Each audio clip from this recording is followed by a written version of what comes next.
On est toujours ensemble sur France 24. Bienvenue si vous nous rejoignez. On va plus loin dans un instant avec Patricia Lémonière. Bonjour Patricia. Et Bilal Tarabé. Bonjour Bilal. Bonsoir Raphaël. Au sommaire, certainement de nombreux morts. C'est la sombre prédiction de la Maison-Blanche après la destruction du barrage de Karovka. Il retient les eaux du Dniepr et menace d'inonder la région de Kherson. Moscou et Kiev se renvoient la responsabilité de l'explosion. Jusqu'où iront les escarmouches entre Pékin et Washington? En mer de Chine méridionale, un bâtiment de guerre chinois a coupé samedi la route d'un contre-torpilleur américain. Après déjà, il y a une dizaine de jours, un accrochage échappé de justesse, cette fois dans les airs. Un jour, il y aura un blessé, prédit-on, du côté du Pentagone. On va plus loin tout de suite.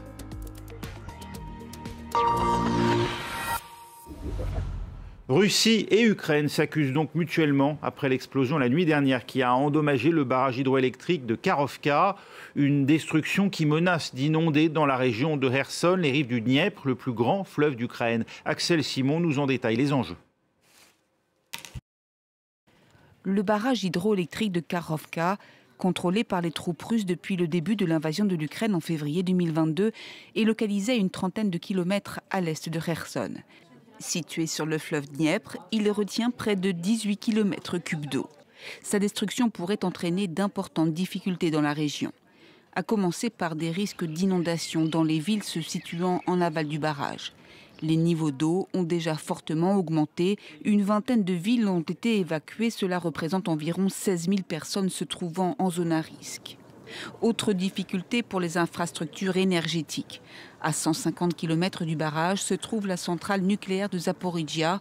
Le réservoir de Karovka, en amont du barrage, est nécessaire pour le refroidissement des eaux de la centrale. L'AIEA, l'Agence internationale de l'énergie atomique, a indiqué qu'il n'y avait pas de risques immédiats pour la sécurité, mais la destruction du barrage reste un coup dur pour l'acheminement de l'électricité. Il sert aussi de centrale hydroélectrique approvisionnant quelques 3 millions de foyers dans la zone. Coup dur également pour l'ensemble du système d'approvisionnement et d'irrigation de la Crimée. Le barrage de Karovka permet d'acheminer l'eau vers la péninsule occupée et annexée par Moscou depuis 2014. Cela représente environ 80% de ses besoins. La destruction du barrage pourrait détruire à plus long terme le système de canalisation, menaçant 120 000 hectares de cultures qui dépendent de l'irrigation. Patricia Lémonière, russe et ukrainien, qui a le plus probablement dynamité ce barrage?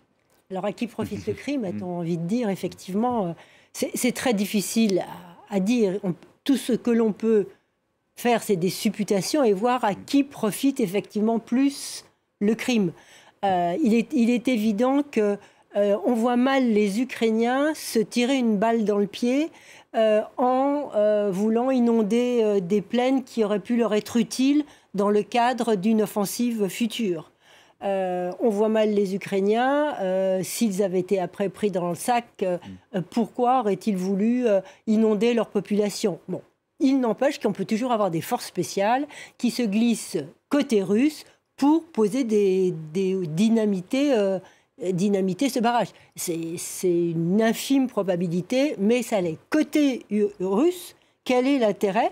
Effectivement, côté russe, on peut se dire c'est pour déstabiliser cette période où il y a ces espèces de débuts, de prémices d'offensive. C'est aussi, et ça, militairement parlant, j'y crois moins parce que c'est sur le plan stratégique et tactique, c'est pas très utile. C'est pour empêcher les Ukrainiens de traverser ce fameux fleuve dans le cadre d'une offensive. Le fleuve est tellement large qu'il faudrait des moyens militaires, moyens amphibies en fait. Moyens amphibies, moyens militaires que n'ont pas les Ukrainiens pour traverser le fleuve à cet endroit-là, même quand il était encore sous contrôle de ce barrage.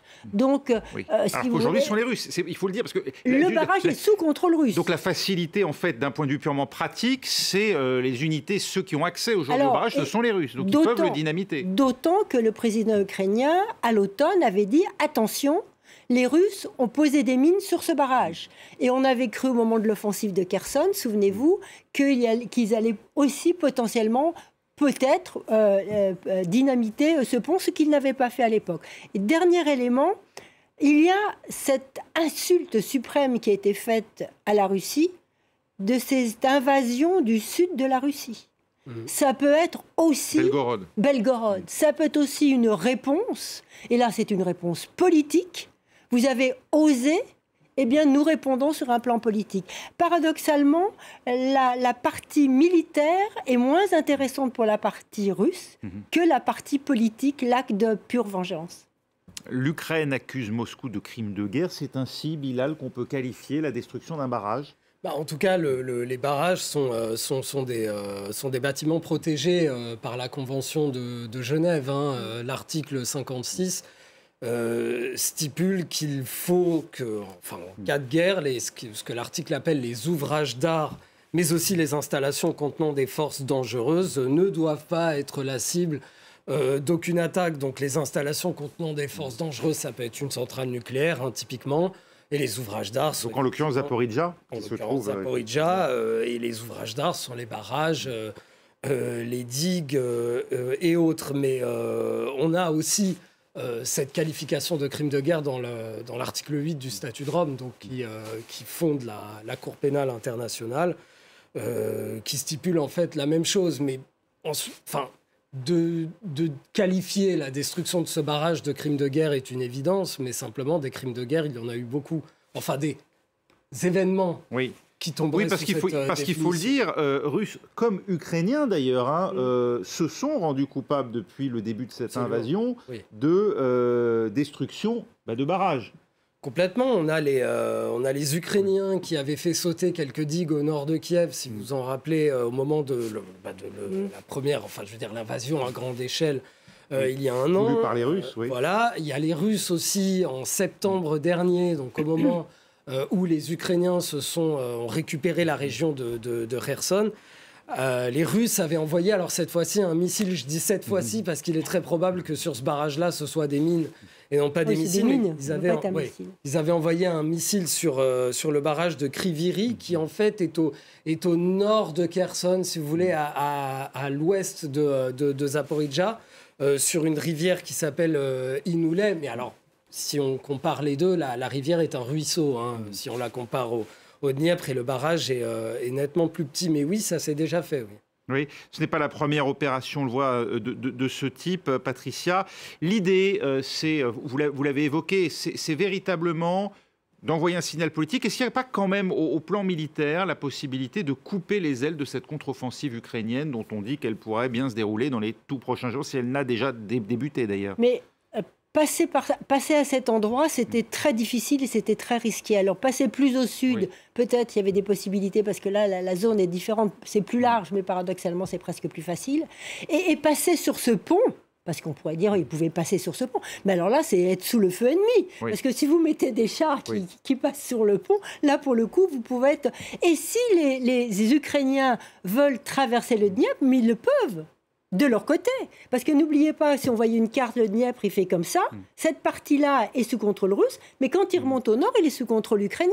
Donc s'ils veulent traverser le Dniepr pour aller sur Mariupol, ils peuvent tout simplement passer... Ils peuvent passer effectivement plus au nord. Oui. Donc c'est techniquement possible, mais à des endroits plus précis. Ce que ça permet aussi...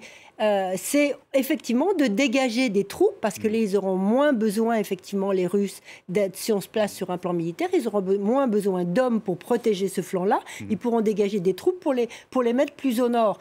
Mais si vous voulez, c'est sur un plan purement militaire, l'action des deux camps me semble pas... crédible. Enfin, à la limite, les deux... les Russes gênent peut-être les Ukrainiens, sauf s'ils avaient une information très précise que les Ukrainiens allaient traverser à 20 km au-dessus du barrage. Mais ça, je n'y crois pas. Ils n'avaient pas les moyens militaires de le faire. Alors, il y a quand même l'un des scénarios qui est envisagé. Ce serait que... Alors, les Russes seraient... responsables, si on veut, de la destruction partielle du barrage, mais pas tant parce qu'ils ont fait exprès de faire sauter toutes les mines en même temps, mais parce que la structure aurait déjà été affaiblie par des tirs d'artillerie, alors plutôt venant du côté russe, mais c'est pas très clair, puisqu'il y a des routes qui passent à côté de ce barrage. Et donc peut-être qu'une mauvaise manipulation, un accident... Ils auraient donc fragilisé l'édifice. Voilà, aurait fragilisé l'édifice. D'autant qu'il y a une photo, je crois, satellite, qui date de la veille de l'accident, où on montre que sous réserve de confirmation, que l'édifice commençait à être endommagé à un endroit.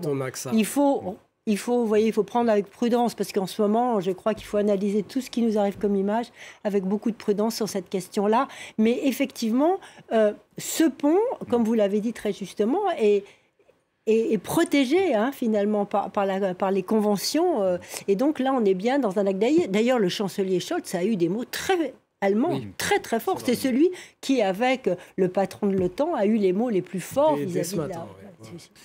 Et tandis qu'on s'inquiète des affrontements d'Ukraine, peut-être devrait-on aussi se méfier des tensions en mer de Chine méridionale, dans le détroit de Taïwan. Un bâtiment de guerre chinois a coupé samedi la route d'un contre-torpilleur américain. Washington dénonce une agressivité croissante de Pékin. Écoutez, suivi de la réponse chinoise. Il n'était absolument pas nécessaire que l'armée populaire de libération agisse de manière aussi agressive qu'elle l'a fait. Ce n'est qu'une question de temps avant que quelqu'un ne soit blessé. C'est le problème que posent ces interceptions dangereuses et non professionnelles. Elles peuvent conduire à des malentendus, à des erreurs de calcul. Il est évident que lorsque vous volez et naviguez de manière aussi agressive, vous avez vu la vidéo vous-même, vous n'avez pas besoin de moi pour vous dire à quel point c'était agressif. Vous cherchez à envoyer une sorte de message, au moins à exprimer un certain mécontentement à propos de notre présence dans cette partie du monde. La Chine s'est toujours opposée à ce que des parties concernées organisent des exercices militaires provocateurs et créent de petits blocs de pression et de confrontation à proximité de la péninsule. De telles pratiques sont empreintes de la mentalité de la guerre froide.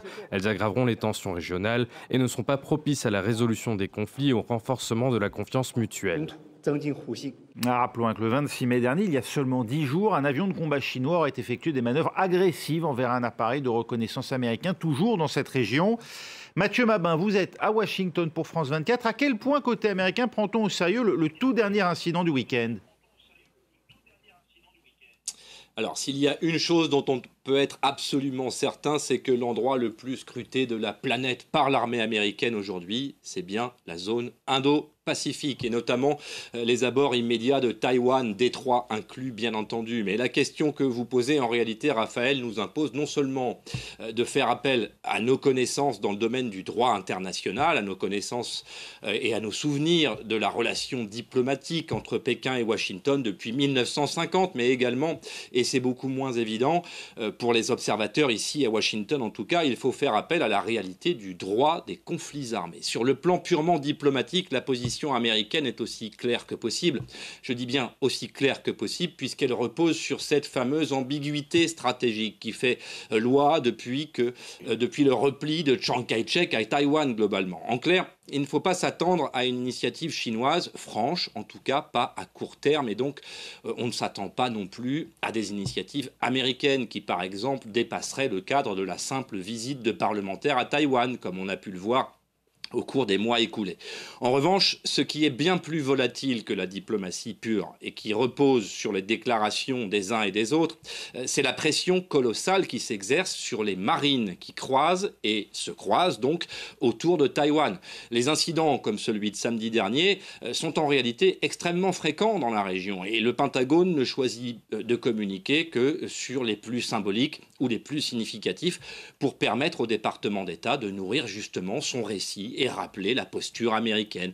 J'ai envie de dire qu'à force de jouer, la Chine remet concrètement entre les mains des opérateurs de petits échelons, c'est-à-dire un officier de marine ou tout simplement un pilote de chasse chinois, la totalité de la posture chinoise sur la scène internationale. Concrètement, le jour où ces manœuvres de chasseurs ou de bâtiments de guerre qui sont concrètement considérés comme des actes hostiles par le droit des conflits armés, justement, le jour où ces actes hostiles déraperont, même la meilleure volonté de la Maison-Blanche ne rattrapera pas forcément les dégâts. Le jour où un bâtiment américain sera accidentellement, entre guillemets, envoyé par le fond avec quelques centaines de marins, par exemple, on voit mal comment Joe Biden ou son successeur pourront empêcher l'escalade, voire l'explosion. Vous restez avec nous, Mathieu. Il y a de quoi être inquiet, Patricia ? Ou c'est de la posture ? C'est un peu des deux, j'ai envie de dire. Je vais faire une réponse un peu alambiquée. Normande. Il est sûr qu'un navire de guerre américain plus un navire escorté par un navire canadien, là, c'était la goutte d'eau. Parce qu'ils se sont dit, c'est les forces de l'OTAN. Et les forces de l'OTAN, dans ce que la Chine considère comme sa zone, ce qui n'est pas reconnu sur un plan international. Donc, effectivement, ça a choqué les Chinois. Bon. Et de venir avec 2 navires, dont un navire canadien avec, c'était aussi une posture adoptée. Vous pensez qu'il y a une part de provocation délibérée américaine? Non, c'est pas une provocation. Ces zones sont une zone internationale où tout le monde a le droit de voguer. Oui. Simplement, là, les Américains ont enfoncé le clou. Mais les Américains n'étaient pas sans savoir que leur présence aux côtés d'un navire, d'un bâtiment de guerre canadien indiquait donc une présence plus forte, plus costaud. Mais c'est un signe qu'ils veulent faire. Et à la limite, ils veulent réassurer leur présence. Quand dans le ciel, effectivement, un avion chinois vole à 150 mètres de votre propre aéroplane, en quelque sorte, et que vous avez une équipe de CNN à tout hasard dans l'avion qui filme l'avion chinois, effectivement, là, c'est difficile de cacher. Mais le fond du question, c'est ce qui se passe, c'est pas tant Taïwan. Taïwan est une question qui a très bien évoqué Mathieu, mais il y a aussi tous les atolls qui sont là, les 150 atolls, et qui sont bétonisés en partie par la Chine au mépris, effectivement, du droit international. Donc, cette mer de Chine, c'est 30%, voire plus, hein, Mathieu Sommer me corrigera, du trafic international. C'est du pétrole, c'est des ressources en poissons, c'est du gaz, c'est des tas de choses. Donc, si vous voulez, il y a un enjeu qui va bien au-delà de Taïwan. Alors, reste à savoir s'ils voudront faire monter la pression. Souvenez-vous, 2001, un accrochage dans le ciel entre un avion américain, un aéronef américain et des avions chinois. Il y en a un qui tombe dans l'eau, c'est le chinois, et il disparaît en mer. Et l'aéronef américain est obligé d'atterrir sur une petite île chinoise, communiste. Donc, finalement, il n'y a pas eu de déflagration. Le contexte était différent. C'était la Chine d'avant, et c'était la Chine d'avant l'OMC, qui est devenue depuis un géant. C'était un autre contexte. Mais la Chine, aujourd'hui, je crois, n'a pas intérêt et ni les États-Unis, j'en finirai par là. Et la preuve, c'est qu'aujourd'hui encore, il y a des manœuvres sous la coupole de l'Indonésie avec un navire de guerre américain et un navire de guerre chinois, le tout dans une grande manœuvre fait par les Indonésiens. Donc, ils se parlent. Ils se parlent quand même.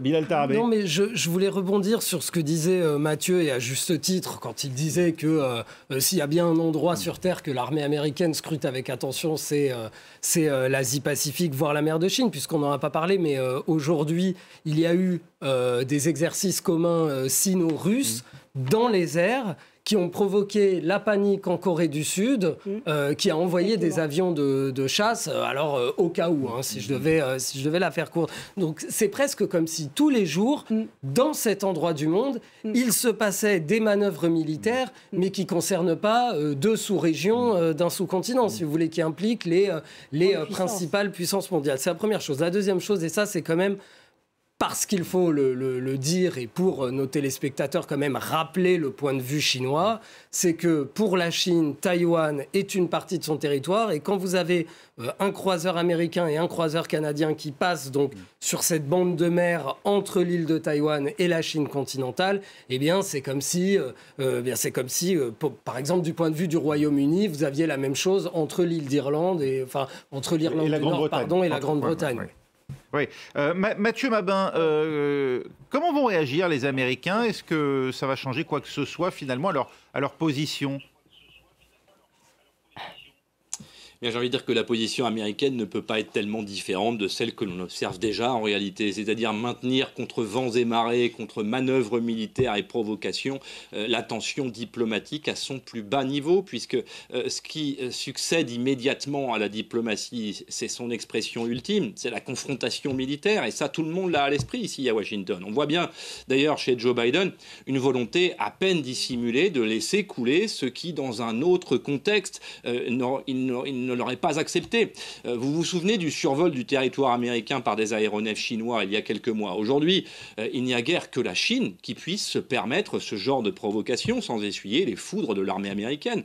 Puisque concrètement, il y a une idée largement admise ici, autant par l'administration démocrate que par les républicains, c'est que Pékin et Washington marchent inexorablement vers la confrontation, et pourquoi pas la confrontation militaire, jusqu'à faire dire aux plus pessimistes que La solution qui s'impose est en réalité peut-être une guerre préventive, c'est-à-dire un conflit même circonscrit par exemple à l'Indo-Pacifique, un conflit déclenché par les Américains avant que la Chine ne possède un outil de défense supérieur à celui des États-Unis. C'est ça l'obsession de Joe Biden aujourd'hui et de ses états-majors.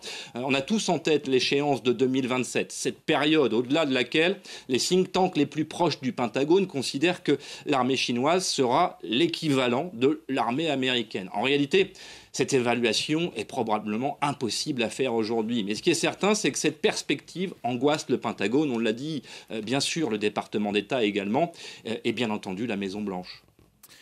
Vous y croyez, Patricia Lémonière, à cette possibilité justement d'une guerre préventive, un peu comme on dit qu'Israël souhaite empêcher l'Iran de se doter de l'arme nucléaire? Est-ce que les Américains pourraient tenter dès aujourd'hui de ramener d'une certaine manière la Chine à un rang, disons, inférieur à eux, ou en tout cas de s'assurer qu'elle demain elle ne les dépasse pas? Alors, j'ai envie de dire, c'est de bonne guerre de laisser le doute, en tout cas. Mais ce doute ne favorise qu'une course supplémentaire et qu'une course entre les deux au surarmement. Et donc, je crois que cette tension actuelle, qui est très palpable, effectivement, participe à cet effort de guerre et à cet effort de guerre tant sur le plan de l'espace que sur le plan du cyber, que sur le plan militaire, des deux côtés, effectivement, du Pacifique. Bilal Tarabé. Alors, donc, si j'ai bien compris le sens de votre question, ce serait une guerre préventive contre la Chine des Américains. Alors écoutez, sur le plan très court-termiste... Ou une intervention qui mettrait fin en tout cas aux prétentions de la Chine continentale sur Taïwan, par exemple. Serais-je a priori se tirer une balle dans le pied de la part des Américains si leur but c'est de définitivement se détacher de ce qu'on appelle le Sud global. Il y a eu une scène qui était quand même extrêmement intéressante ce week-end à Singapour, dans cette conférence, ce forum sur la sécurité qui a eu lieu là-bas. Vous avez le ministre de la Défense indonésien Prabowo Subianto qui a fait une proposition de plan de paix, je mets des guillemets pour l'Ukraine, qui était un peu comme la proposition chinoise, qui établissait un cessez-le-feu. Et en réalité, donc, quand les Occidentaux, j'ai envie de dire comme un seul homme, donc Josep Borrell, entre autres, et d'autres, lui ont dit que ça n'était pas possible, lui, il a poursuivi son propos en lui disant, mais en substance, vous moralisez, donc vous, les Occidentaux, moralisez tout en oubliant que nous, donc nous, pays du Sud global, nous avons aussi été victimes d'injustices, de guerre, etc., qui n'ont jamais été réparées. Et ça, c'est quelque chose qu'il faut vraiment avoir en tête parce que ça, si vous voulez, une opération américaine qui serait perçue par le reste du monde comme trop violente contre la Chine, même si elle serait fondée sur des arguments absolument recevables, admettons, risquerait d'être mal perçue puisque c'est ce qui se passe en Ukraine aujourd'hui. Justement, l'Ukraine, Mathieu Mabin, on en parle, c'est perçu aujourd'hui comme une distraction par de nombreux élus aux États-Unis face justement à la menace chinoise.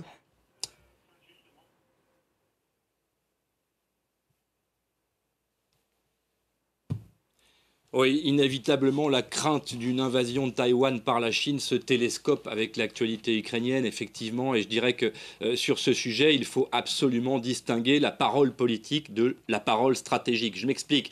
Côté démocrate comme côté républicain, depuis quelques mois déjà, on entend se propager un discours qui est celui des sceptiques de l'Ukraine. Surtout côté républicain, évidemment, et surtout à l'aile droite des républicains, vous l'aurez deviné. Clairement, il s'agit là d'un socle qui permet à l'opposition de critiquer la politique étrangère de Joe Biden. C'est donc une affaire interne et sa politique budgétaire également.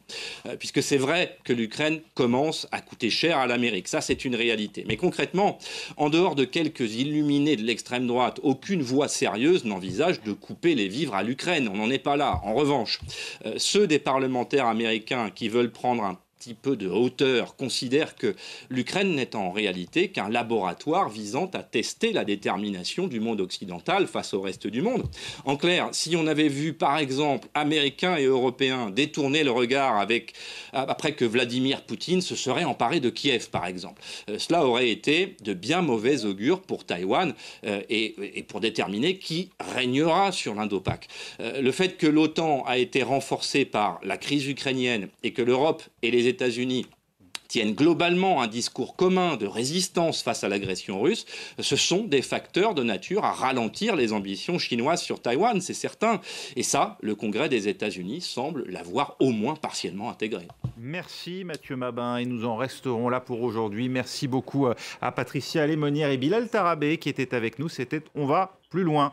Prochain journal dans 5 minutes, restez avec nous.